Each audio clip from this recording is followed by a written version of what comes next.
So as we're going to work on tonight, we will be adding in the ability to move through the timeline instead of just hitting play and watching it play out where frame 1 leads to 2 to 3 to 4 to 5 until we hit the end of your movie. So we're going to create the ability to stop the timeline and then jump or navigate to any other section in the timeline based on the input of the user. So in the Haunted House version 2, we can, as we see it plays, down here just basic tween things going on. And then it gets to this point right here. This frame that we can see has an A on it. And it's not just a normal empty keyframe, but it has that little A on it. That A indicates that there's an action applied to this frame, that there is some type of code associated with this frame. So the code in our project is located on any frame that we see this A. But the challenge then, if the code is indeed there, and I'm not just making things up, is to reveal it to you and show you that it does indeed exist. To see the code, we can go under our Window pull-down menu and select Actions. If you're working on the Mac, it's Option F9 will pull up the action window. If you're on a Windows computer, it's F9. I don't know why we have the option with it. That's one of the few key commands that is different between the two platforms. So Option F9 pulls up your action window, and then we can see that there's some actions there. And it pulls up this little window with all kinds of fun stuff that will actually make sense before you go home this evening. Now, when you look at this, you may be seeing all kinds of words there, all kinds of scariness, and it may be intimidating to you, and you'll be like, oh crap, what have I gotten myself into? My life is over as I know it. And it's really not that bad. And the best part about this is I didn't have to really write any of it, because the program has the ability, I can select things and insert what are called snippets, where it will then put in the appropriate action script or the code for me, and I just have to change some of the particulars to make it behave correctly. It does the writing, I change the details, we're all good. So that's what we get to move to. Now that the code's a little bit bigger, one thing when this window comes up, there's this whole left-hand panel over here, and what I'm going to do is click on the little arrow here, and that collapses it, so now I have more of my code fitting on screen. So once again, under the Window pull-down menu, you can go to Actions to pull up your action window. And then that will be very handy. Now what we can do if we don't want it covering up, now it covers my timeline, it covers the stage. It's kind of in the way. But I can turn this into a floating window where it's got its own little button by double-clicking on its title bar up here. If I double click, it becomes a button. I can click, it pops out, I click again, it goes away. So that can be a handy way of working with it. I could dock it somewhere else on my user interface, because like all the other Adobe applications, you can customize where all the different windows are popping up and showing up on screen. So you don't have to stick to where it puts it for you. That's one of the nice things about it, is I could dock it up here, I can dock it on the side over here, I could dock it over here so it's not in the way. So I click and my actions show up, click, it goes away. So we have lots of options for putting it where we want it. I think I'm going to leave it up here for now. So when you can find your actions, then you can turn it into a button by double clicking on the title bar, and then you can click on the arrow and it goes away. So now that we know how to get to the actions, we can look at the actions and actually start to think a little bit about what's going on. One thing that you may notice is some of the text is color-coded and some of the text is gray. The gray text indicates that the text is actually a comment. So it's extra words in there to help explain what's going on with the code. If we find that it becomes visual overload, that there's just too many words on screen and your brain just starts shutting off because you're like, whoa, I don't want to see all of that. Anytime the text is all in gray and it's a comment, you can highlight it and hit delete, and nobody's feelings will be hurt, and we won't miss it. And suddenly now if I look at this, that's far less intimidating, and now I'm not nearly as scared. But comments can be really useful in a programming construct because they allow you down the road to look back at the code, and you can write notes to yourself about what something does. And it helps you to make sense out of it. So with this code, we got rid of the comments. It's, I would argue, a little bit more readable, but now you don't know what anything does. But we will explain it shortly. But as you look at it, a lot of it you can know that you don't really have to worry about this kind of stuff. The only thing you're going to worry about is where it says go to and play. And then it has a word in there, survive. Go to and play, hallway. And it has stop. Well, if I go back to my timeline and look at this, what's happening is the car comes and goes, and now I want it to stop right here. And now I have two buttons, left and, oh, what was that one? That one was down. I guess down arrow, left arrow, down arrow. So I have my two buttons. And if I go back into my code on that frame, I'll notice where it says, hey, left, listen for a mouse click, and then when that happens, go to and play survive. Down, go to and play hallway. Okay, well now if I look in my timeline, I will notice that there's a point where it actually says hallway. So it's possible that I can put information inside my timeline, in the main timeline, where I can now designate labels at certain points in that timeline and say, okay, at this frame right here, frame 60, that's my hallway. And now that will, whoop, don't want to grab that, grab up here. And then my hallway will go, and now you can bet that the first line in the actions on this frame would be a stop, because we now stopped again at this frame. And then there's going to be something on my left button and something on my right button. If I click on the left button, it's going to go somewhere. If I click on the right button, it goes somewhere else. And if I check stop, yes, there's left, there's right. So when I click on left at this point, it goes to room. When I click on right, it goes to tunnel. Now, if I keep working down my timeline, I'll see there's room. And then here's my tunnel. And now room ends at this point here. You can surmise that we probably met an untimely demise. And tunnel probably does the same thing. I think neither one. If you go in the house, you're just dead. I mean, it's a horror movie. You die when you go into the scary house. Now, if I look on this frame here at the end of this little whatever it is that zooms in, I don't know what he is. He's some sort of critter. Comes up on this frame here, I'll look and it says go to and play death. Well, we can see, okay, death happens to be the next sequence here. But at the end of the room where the weird, I don't know what, one-eyed, big-handed Cyclops comes after me, that one I probably die as well. So I go to my actions there, go to and play death. So both of these sequences at this frame, I say jump. I don't want to play this one and then play this one. I say jump from here all the way over to death and now play out death and let death end. And then death ends, and at the end of death, there's just a stop. So now my movie's over. What might be nice at the end is to put a button that would allow me to go back to the beginning, to start over, to make a different choice, perhaps have a different fate. But then we could put a button in and we could name it and work with it and see how that all plays out. So what the actions allow me to do is to experience my timeline in a non-linear manner. In the beginning, if I don't go in the door at the house but click on my left button, well, notice the code sends me to survive. Well, I need to go find survive.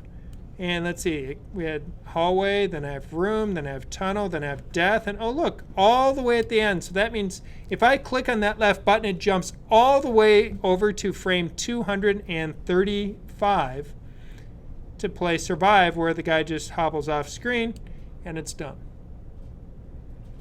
So what we're creating is the ability to now navigate through the timeline in a non-sequential, non-linear manner.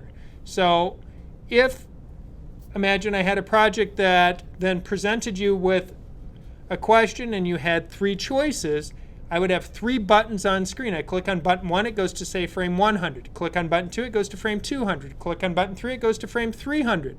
And then I would have something occur at that frame. Maybe it's very quick, maybe it takes 100 frames, or maybe it takes 300 frames. I don't know. You figure out what your animation is going to be. But we get to experience it in a non-sequential, non-linear manner. So if I click on button 3 and it sends me out to frame 300, well, that means I don't watch frame 100. I don't watch frame 200. I go immediately to frame 300. Do not pass go. Do not collect $200. And I start at frame 300 and continue from that point forward. So a question has come up about the labels appearing. Right now I put my labels on a layer, conveniently labeled labels. And the way to create a label is you insert a keyframe, and the label is a property of the frame. So property panel, frame, and now we see where I get to put in a label. And then I can put in a label name, and I could have a label name of Fred, and we now see how Fred appeared in my timeline. It's convenient when you're working to make a layer, call it labels, and put all of your labels in one layer, because then you know where to look for them. Because as your project grows, and you may end up with 50 or 100 layers in your animations, you might want to be able to find all of your labels and find all of your actions without having to hunt up and down the list. Because if you have a ton of layers, suddenly you're scrolling down, scrolling up, and you're like, crap, where is it? I can't find it, and I don't know where it is. It just is a lot easier to make a layer, call it labels, and only put your labels on one. Make a layer, call it actions, and only put it there. And the first time you make an action using the method we'll look at tonight, it automatically creates a layer for the actions for you. So you don't even need to make a layer. It will make a layer for you. So Flash tries to be helpful in this capacity. Working with this, what I'm first going to do is just extend the background out. So what we're not going to care about too much as we just learn some of the basics of how to do this is exactly what is sequenced where or anything like that. We're just going to try and gain some understanding. So I'll just extend that background out. Of course, F5 to extend it out. And if I want my moon and house to extend out as well, I can do that. F5, they extend out. I can notice that they're not quite in the right location for what I need, because the house and the moon aren't located on the ground. So I might want to move them, and you can put things wherever you want. You will notice that layer 5 does have something on it where it's the red box that surrounds my movie. So layer 5 is this red rectangle. Now, if you notice closely, you will see on layer 5 that it has a T-square instead of a page with its corner turned icon on it. And that icon indicates that this layer is not an actual artwork layer, but this layer is a guide layer. So if I double click on that icon, I will notice that this layer is set up not as normal, but as a guide. And what that means is when something is a guide, and I will just choose obnoxious color here, on my guide layer, I'll unlock it temporarily. If there's something here, I look at this, it's like, oh no, I've ruined my movie and it's all orange and blah. But no fear. And I can extend my guide layer out. I'll even make it extend out the whole way. But if I test my movie, we'll see that that orange doesn't appear anywhere. That orange squiggle is gone because this layer is a guide layer. Guide layers have the advantage that they don't publish with your project. If it's a normal layer, but you then turn it off going, well, I don't want to see it, when I publish it, we'll see it's still there. So guide layers are useful to include things such as color swatches. So if you're painting a character, you can make a layer with a bunch of color swatches, so you don't have to keep using the eyedropper. You can just very quickly get to color swatches. But it also means you can set things up so that they don't publish with your project, such as, you can just get rid of this orange, such as this frame. And this frame that I have set up is going to show me the confines of my movie. So it shows me just how big my movie is, so I know when I'm animating on screen, I know that I need to put my mouse or my house so that it shows up on screen. If it's up here, it would be off screen. But if it's down here, it lines up. Adding in a button is not an overly complex task. I do have buttons that are pre-made, and if you look over in the library, you'll see button down, left, right, and up, and that's good. Or we will cover how to make a button right now, because buttons are cool. So if I want to make a button, I would recommend that you put your buttons on their own layer the same way that we will put our labels and actions on their own layers, so it's easy to find them. You want them in one place. If you're hunting between layer and layer and layer trying to find things, it's just a pain in the butt. So I would encourage you to put your buttons on a layer. So I'm going to name this layer buttons. If you don't name your layers, it's no big deal, but when you get 50 or 100 layers, it's just annoying. Trying to figure out which one is which. If you name your layers, it can make things a whole lot more efficient for you when you're working. So now I'm going to take my paintbrush and I'm going to make a button. So I'm going to make my basic button shape. And then I'm going to fill it with color. Oh wow, that's way too orange.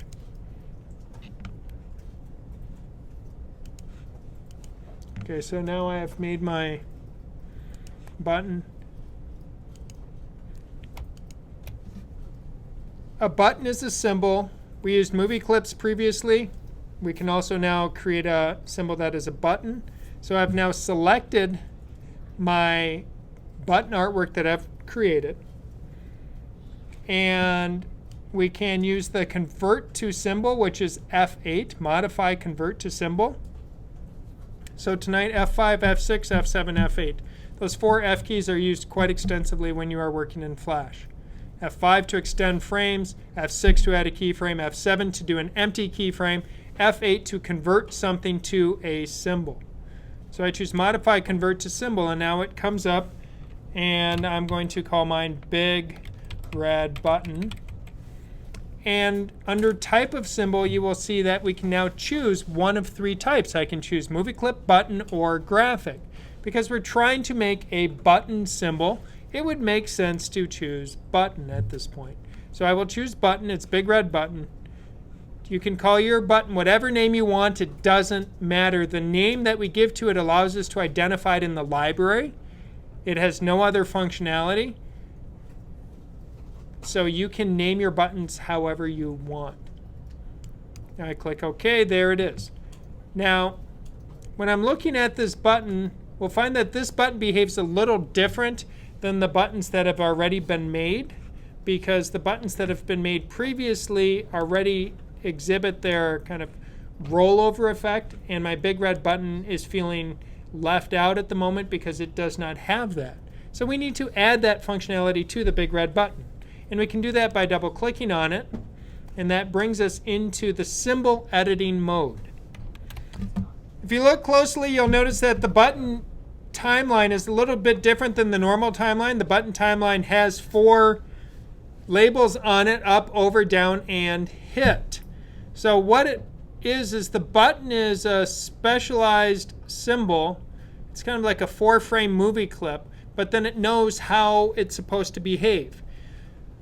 There was a day and time before Flash had its button object that if you wanted to add an interactive button to a project, you had to make the artwork for each one of the stages. Then you had to put in programming code that said, when the mouse rolls over this piece of artwork, now remove that artwork and now show me this rollover state. And then when the mouse moves out of the artwork, remove the rollover state and show me the normal state or the up state. But if I move my mouse over it and then I push down, show me this down or button press state. So we have these different states that are associated with the button. So I had to make all the different artwork and then write code that said mouse enter, mouse leave, mouse down, mouse up, mouse up outside, mouse.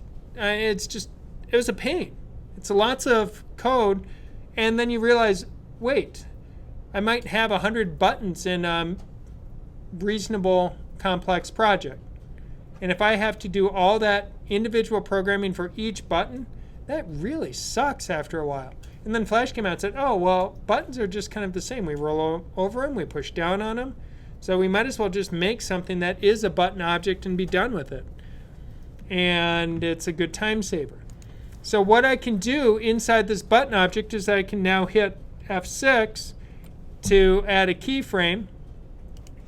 And now I can change the color when I'm inside that button so that I have my upstate and overstate. Okay, I really don't like that color. I'm going to change that again.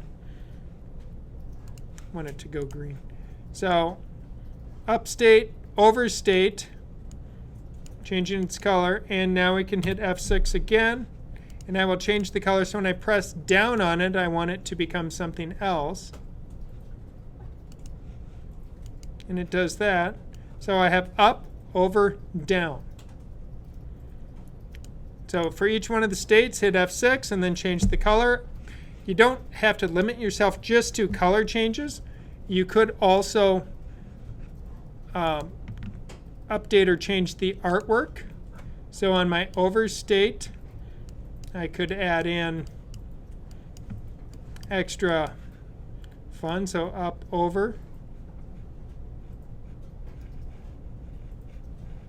And right now we're not going to really worry about the hit. For those who are concerned because it's bugging them not to understand the completeness, the hit is the area that makes the button active. Which if you put nothing there, it's whatever the artwork is for the button on screen at that point in time. Which we assume that the hit area for the button should be wherever the button artwork is, and then it works. So that's the general operation for doing it. If you want, you can define artwork for the hit state. You can make it bigger or smaller than the button, which can be very troubling to people when they're using it, which is why we generally just leave it alone. Now that the button has its up, over, and down states, where I've just changed the artwork for it, you can do whatever you want. If I go back to my main scene, I'll notice that there is no change occurring. The change and the functionality and the visual effects of the button take place when my movie is running. So that means I need to actually test movie using Command Enter or Control Enter or Control Return. If I just hit Enter, it doesn't work. I actually have to Command Return comes up, and now I can put my mouse over it. We can say get my overstate, my downstate, and now my button behaves like a button. So to make my button show up at the end of the animation, I'm going to move the keyframe with the button so it just is right here at the end. So my big red button is here at my frame 30. So I moved to frame 30. Now comes the fun part. Now we get to add in actions and labels. So we can start jumping through time. We're going to become time jumpers here. This is where it gets fun. To do this, the first thing I want to have happen is I want to have my project stop on this frame.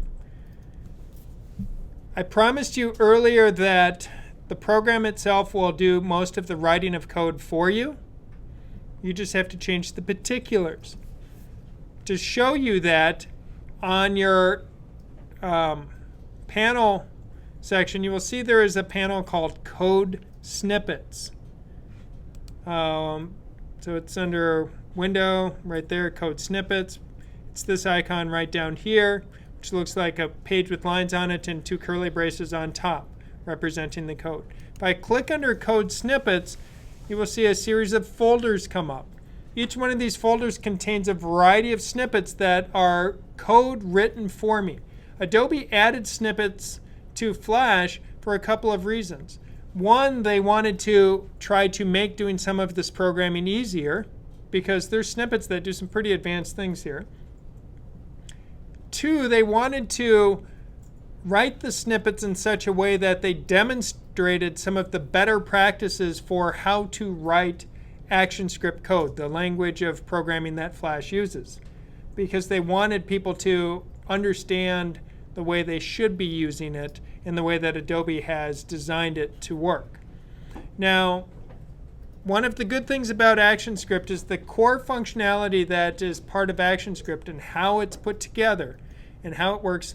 It is an ECMAScript-based language, ECMA, which means it's following in the same vein as Python and JavaScript, which means the knowledge that is gained by working with ActionScript is quite directly transferable to these other languages. So what we have found is that as you gain some familiarity and comfort working with one of these languages, it very directly translates into working with the others. So there's not this sense of you're learning something that is so unique and specific to Adobe Flash that it cannot possibly be used or transferred to any other environment. The fact of the matter is it's very transferable knowledge so that you can take this and work with it in these other curly-braced programming environments. So I find that understanding Flash's programming allows me to work in Java processing, JavaScript, Python. It works. So what we're trying to do is timeline navigation. At this point, I want my movie to stop on frame 30. To stop at this frame, you will notice that there is a snippet for that. The way to use the snippet is to click on the snippet that you want. Then you will see there's a set of curly braces that say Show Code. I can click on that, and then I will see that there's an option to insert that snippet into my project. So I click on the one I want, click on the curly braces, and then click on Insert. If I don't want to choose that one, so I clicked on it, I looked at it and said, whoa, that's not really what I wanted, I can hit Escape on the keyboard and it makes that little panel go away. So stop at this frame, click on the curly braces, and then click Insert, and you will see it magically animated that little snippet of code over to my timeline, added a layer called Actions, put a keyframe where my playback head was that has the little A on it, so we can see that little A. And then if I pull up the code on that frame, we will see that it indeed does have a stop. I will see that my movie goes and it stops at frame 30, and now my button is waiting for me to make it do something. So I need something to happen. So the next step is I want to set up where I want my button to take me, and then we will put the necessary instructions on the button to make it do so. So I think when I click on this button, I'm going to choose the hallway. You could choose any of the spaces. I don't really care what. And I want to move the hallway out. So I'm going to move the hallway's keyframe out. Oh, I'll start. Frame 40 works. And I'll extend. I'm going to animate the hallway. Might as well, as long as we have it here. Turn on the motion tween and stretch it out.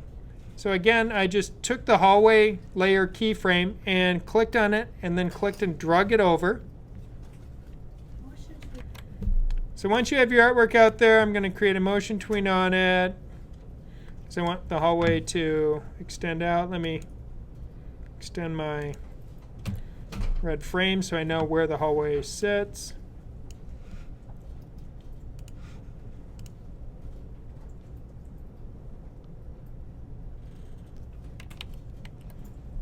I'm just shrinking it down, so I want the hallway to start small.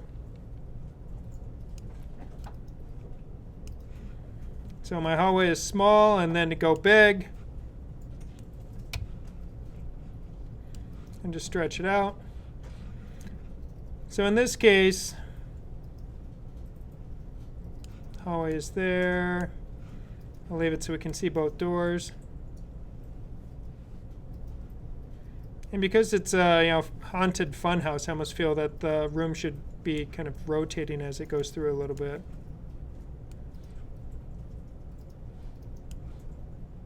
But, you can do whatever works for you.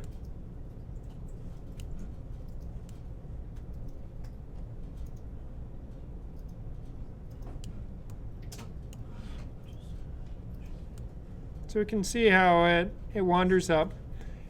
And this is now another one of those times where we will want to add a stop at this frame. So with the playback head here, at this point, at the end of this sequence, this hallway sequence, I can go into my snippets.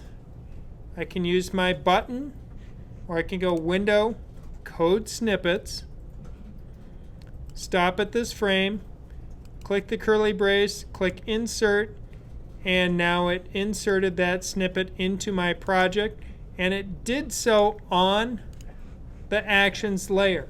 When Flash makes the actions layer, every time you add new actions, it puts those actions on that layer. That's one thing it does right. It doesn't do everything right. It doesn't do a lot of things right, but that's one thing it does do right. So that's good. So now I have a stop at this point. Now that I have my animation for the hallway in, it has a stop at its ending point. What I need to do is go back and add in a layer for my labels. The labels are not something that we have to do, but they're something I would encourage you to do. Because if we don't use labels, then we have to declare all of our jumps through the timeline by frame number. And when your project grows to be 500, 600, 800, 1,000 frames long, if you're jumping around and trying to remember, okay, this section in our project was at frame 721, or maybe 731, and then you have to scrub out to it, go look and see which one.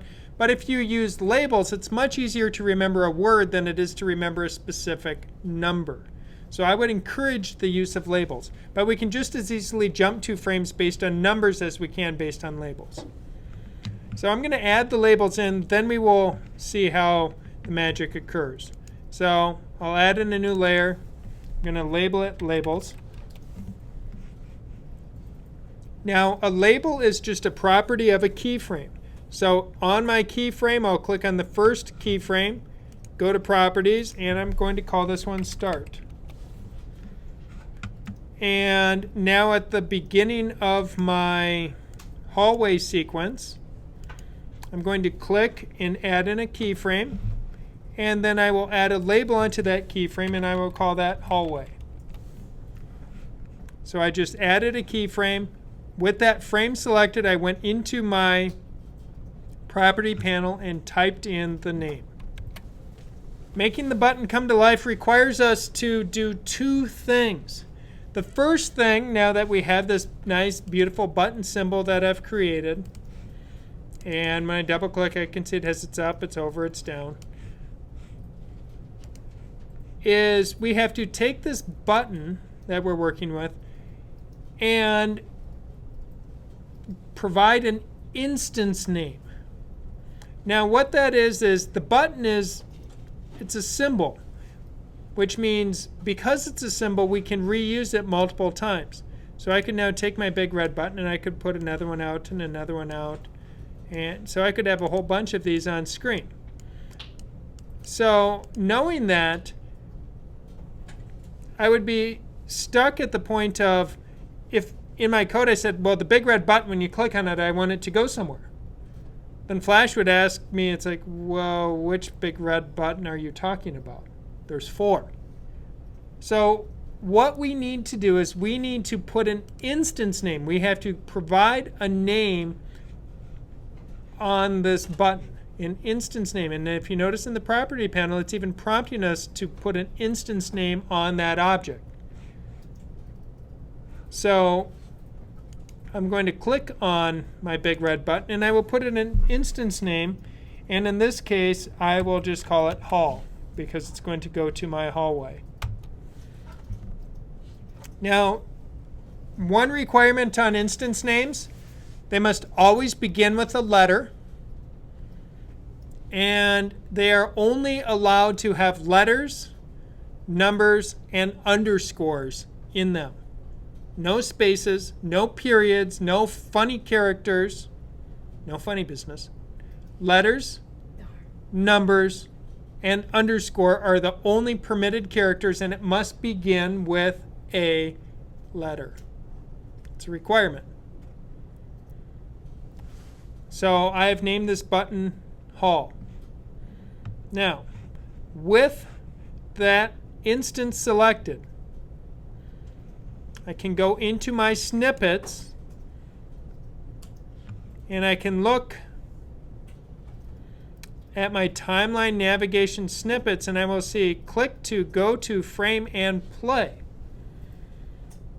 Well, it sounds kind of awkward. That's not, flowing off the tongue. It's not very eloquent, but it's kind of functional. When I click on this button, I want it to go somewhere and play at that point. Notice we also have a go to frame and stop. So I'm going to click on that snippet. I'm going to click on the curly braces. And we will notice how it says click to go to and frame, play. Go to frame and play. Clicking on the specified symbol instance moves the playback head to the specified frame in the timeline, continues playback from that frame, blah, blah, blah, blah, blah. Okay. Well, if we look at it, now we have instructions. Okay, that's also part of the comments. And then we can see where it's showing me what the code will be. Hall, add event listener, mouse event, click. FL, click to go to and play from frame, and then we can see the function I'll use, and now it's showing number 5 in there. I can just leave that because we will have to tweak that in a moment. So now I'll hit insert. Puts it in, and now I can click on the little arrow here of code snippet inserted, take a look and see what it did. And now it put all kinds of craziness in my project. So again, the gray lines of code are comments.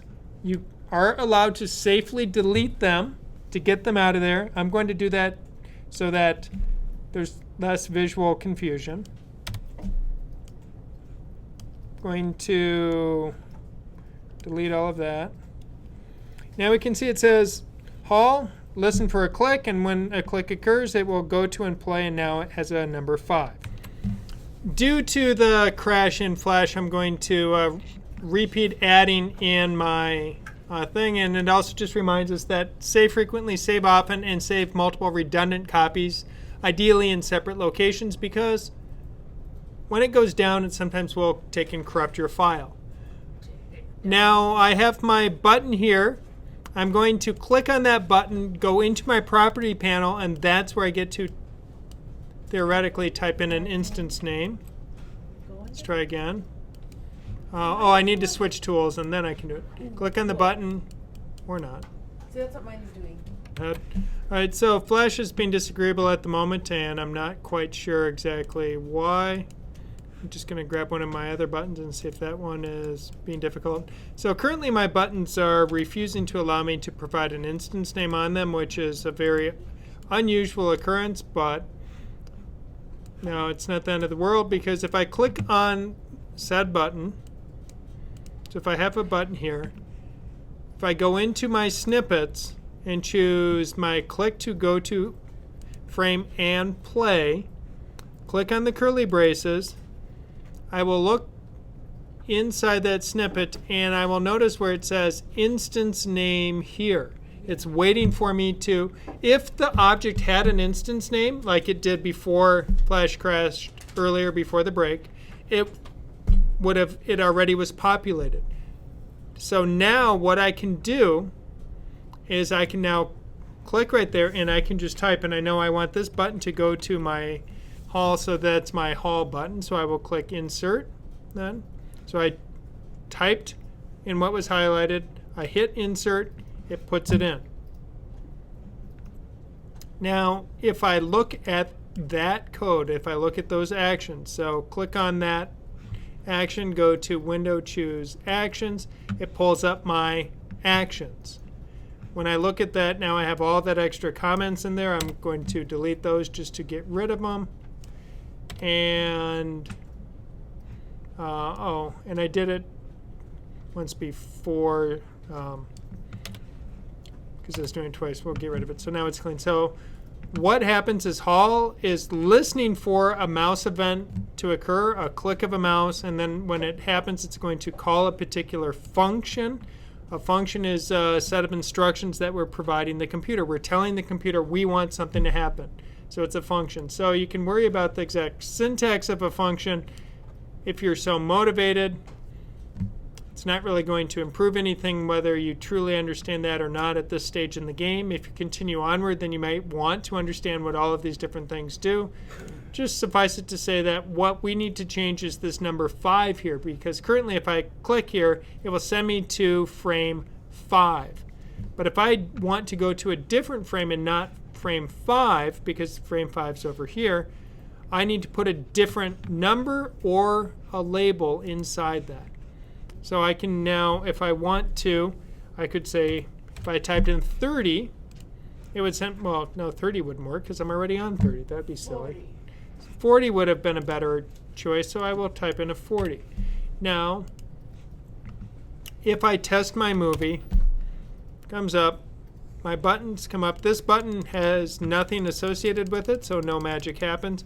And this button, when I click on it, it will send me there. Now what I'm going to do is pull up, there's a thing called the bandwidth profiler. It shows me how big is my movie, how big is the published file size. It shows me how much memory it would be downloading at any given frame. So we can see I take a big hit in frame 1 and then it goes down. So now that I'm at frame, should be at frame 30.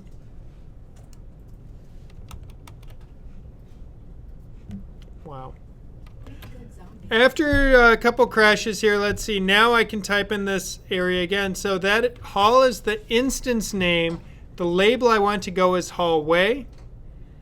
But again, instance names need to begin with a letter. No spaces allowed, etc., etc., etc. So now I've typed that in. Now with that button selected, I'm going to go. Let me just make sure I didn't remember. Wrong. Oh, and now my actions window isn't here yet. Option F9 pulls up my actions. Okay, I only have the stop, so that's good. There's my actions. We'll just make this bigger so I can see it. So going back to, with my button selected, go to my snippet, timeline navigation, click to go to frame and play, click. I can now, here, because I had the button active, it has populated it with that instance name. But as we saw, if the instance name isn't there, I can click right there and type whatever instance name I want. And that's OK. Now I click and it now added all of that code into my actions panel. So again, for the umpteenth time today, I'll get rid of all those comments. I'll get rid of these comments. So we can see what I'm looking at here is hall is the name of the button. Currently, I'm going to frame 5, which would be sending me back. I want to go forward.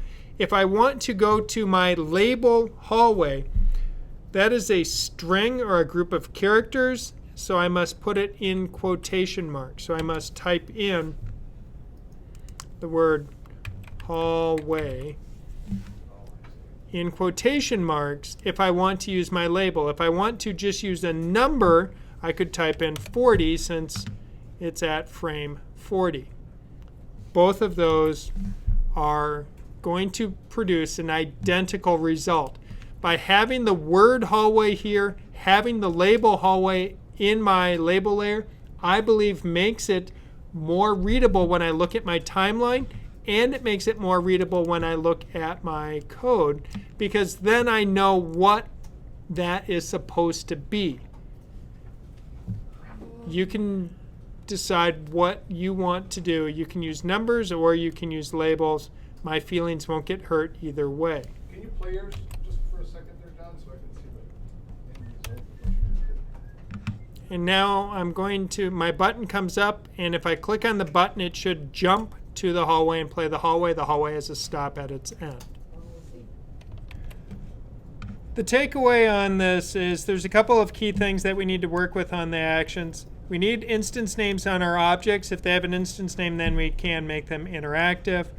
And after we have that, we need to then make sure that we are going to the places that we want to go. So now I'm going to add one more in quickly. I will just add in the tunnel. I'm not going to animate. Well, actually, we'll have the tunnel and the room at different points. We'll put in labels to go with each one. So on my label layer, I can go up and just simply hit F6 for a keyframe, and then this will be tunnel. And then under my room, I can hit F6 again, and then get that one room. So I have labels existing for those items. Now you may, on my example that I have, the final one doesn't show because it's hard to see a label when there's only one frame for it to exist in, so I will extend out that top layer so we see now I have tunnel and room. Now on these, I'm going to, in the hallway, provide then two options to be able to click to go to those other spaces.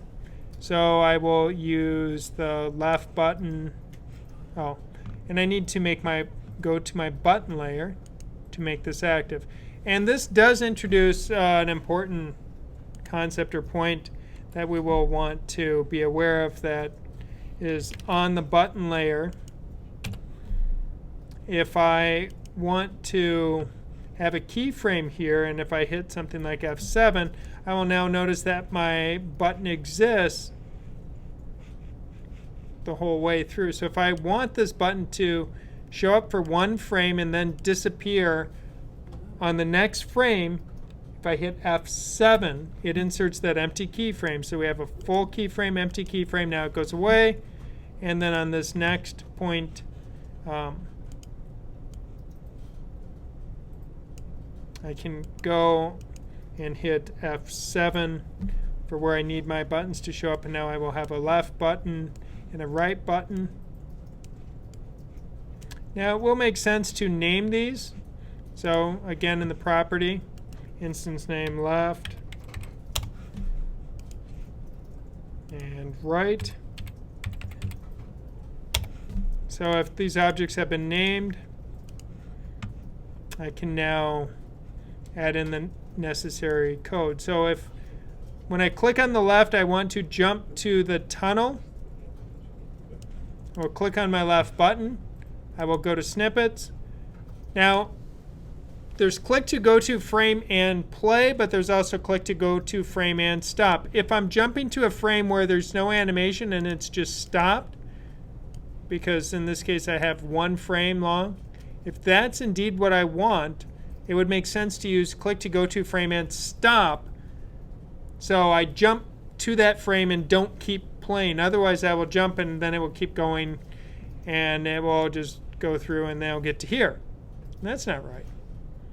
So what we can do is instead of go to and play, we will use go to and stop. They work virtually the same, but one goes to that location and keeps playing, and one goes to that location and stops. And as long as I'm on this frame, I will now click on the right one, go to Snippets, click to go to frame and stop, hit insert. So now it's inserted the actions for those two elements, and I just need to change their destinations, and I can do that in my actions. It's leaving up this code snippet inserted, so I can click this upward right pointing arrow that pulls up my actions, or I can go window actions, or I will notice I left my actions available up here. Once again, I can ditch all my comments. Make sure when you're getting rid of comments, if you get rid of part of it and then the text is no longer gray, that means it's no longer a comment, and that will throw errors when you try and run your project. So that's just a little gotcha to be aware of. So I can go here, delete. All right. So left button, I want to go to tunnel. Right button will go to room. So I will highlight the 5 here, insert my quotation marks. Inside the quotation marks, write tunnel, not tunnel. And when you are putting something inside quotation marks, it is case sensitive. ActionScript is case sensitive. So if I were to type room, that is not the same as room, and that's not the same as room. It is case sensitive. So you have to train yourself to always use the same capitalization scheme. I encourage you to use a lowercase version because that's more common, but you can use a mix of upper and lower if that makes you happy, because after all, it's all about you. It is. So after I now have go to and stop tunnel, go to and stop room with my left and right, I can now test my project and see if I'm on track. I'm going to save first since I've had lots of unhappy crashes tonight. And then I will run. Comes up, I click the big red button, it plays my tunnel. Now I can decide, do I go left or do I go right? If I go left, it brings me into the tunnel. There's nothing else there. We're stopped, of course. And if I want to crash flash, I will crash flash again, Why not? because that seems to be the mood of the evening today. It's the fingerprints on the screen.